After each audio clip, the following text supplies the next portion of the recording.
I love to see them go from little babies and so small and scared to being like ready to go out and do their thing in the wild again. It's really rewarding.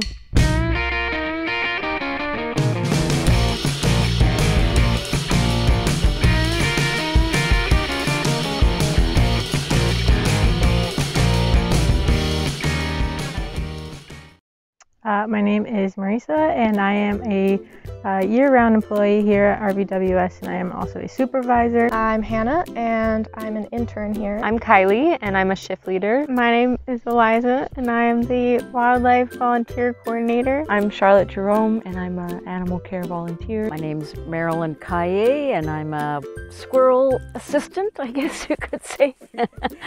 I work primarily in the squirrel room, so. I'm Tiffany, and I'm one of the wildlife rehabilitator supervisors. I'm Evan. A fun fact is 2 years ago I spent 4 months living in the Philippines on a project with whale sharks where we used photo ID to track which individual sharks were spending time in certain areas. A fun fact about me is that I'm a vegetarian and I've been playing competitive soccer my whole life. A fun fact about me is that I've recently started to play the piano again, so I just went and bought one, and I've kind of been doing that every day, and I love it. I really like extreme water sports. I guess that's a fun fact. What did you say your fun fact was? I'm a Harry Potter nerd. I completed my degree in environmental science in 2016. And then since then I've had a few jobs working with animals. I started as an intern last year just to get a bit more experience with animals because I really loved being with them. This year I came back as the handyman because I had a chance to build some stuff for the raccoons last year and it was a lot of fun, so I figured I'd come back and do it this year. I've been here about 4 years now. Way back in high school, I thought I'd like to be a vet, and one thing led to another, and I ended up working for the Gov. But while I stayed home with my children, I was a foster parent for squirrels. 3 batches of 5 baby squirrels, and I really enjoyed that. And so when I retired, I decided I would come and work at the Rideau Valley Wildlife Sanctuary. I graduated from the University of Guelph with a degree in zoology. And once I graduated, I wanted to get more hands-on experience with animals. So I moved to Ottawa after I got an internship position. I went to Carleton University for a general Bachelor of Biology before heading to Ontario Veterinary College last year in order to start my doctorate of veterinary medicine. So I'm in biology at Carleton University right now, so I'm studying bio in hopes of getting into vet school because I'd like to be a wildlife vet.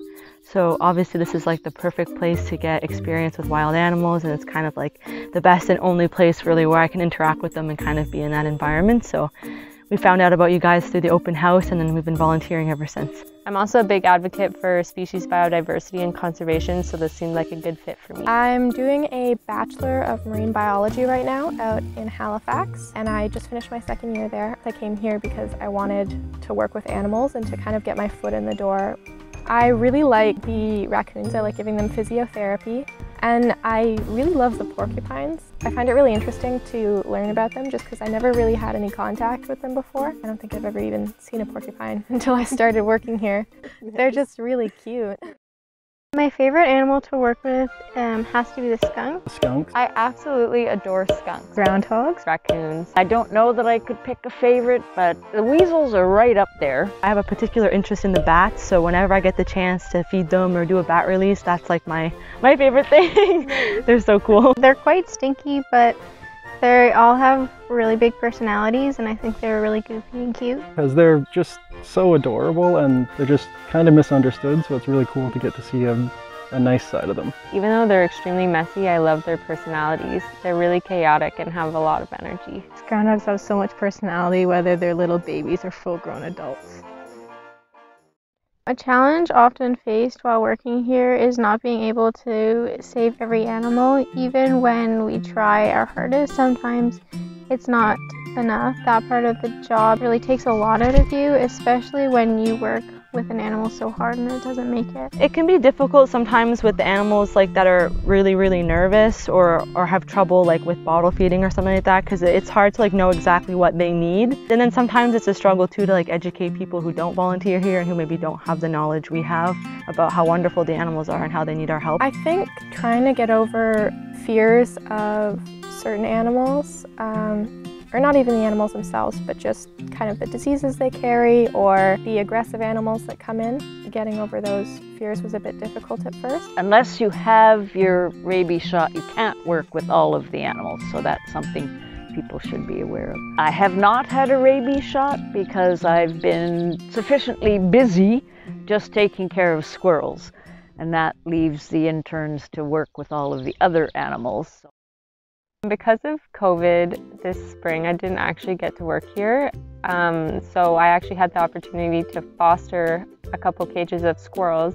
And one cage that I had, there was one female who had puncture wounds and an injured back leg. So originally she couldn't climb with her back leg, and she ended up recovering and being released. One of my first cases of mange with a fox that we had over winter. It was really cool to see how quickly our meds act, and it was really awesome to see it released. One of the porcupines as well, his name is Morgan. That case kind of sticks with me. When I got here, he was being really difficult and he wouldn't eat, and we were really worried about him. And to watch him kind of get over that and do really well outside is really nice to see. Earlier this summer, we received a raccoon who was splaying her legs out to the side, which we found to be a symptom of swimmer syndrome.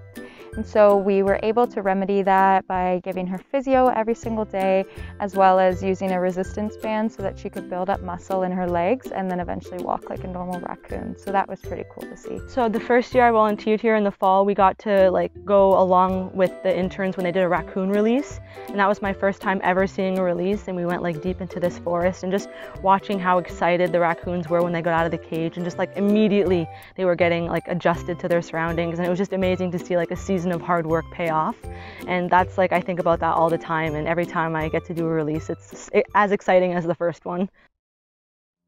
Eventually I'd love to work in Arctic conservation of marine life, hopefully with whales or sea lions or seals. As of now, my plans is to further my experience with wildlife, and I would particularly like to get more experience with larger and more endangered wildlife. I'm planning on returning to school in the next couple of years, probably for either architectural engineering or for industrial design. Really what sparked that is that I just came here and found out I really love designing things and creating new things. My goal is to work at a wildlife hospital as an RPT. I want to continue my work with wildlife and giving them the care they deserve.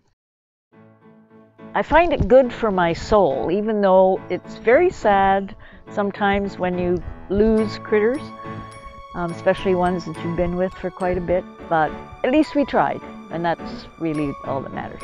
It's a great feeling seeing individuals we have raised from when they were eyes closed and we were feeding them at 3 a.m. released back into the wild. I think it's like such a great thing to do to help them heal and get back out into their natural environment. I feel we do need to do what we can to help them because we're often the cause of them being orphans. I think it's really cool that places like this exist. It's a really amazing learning opportunity.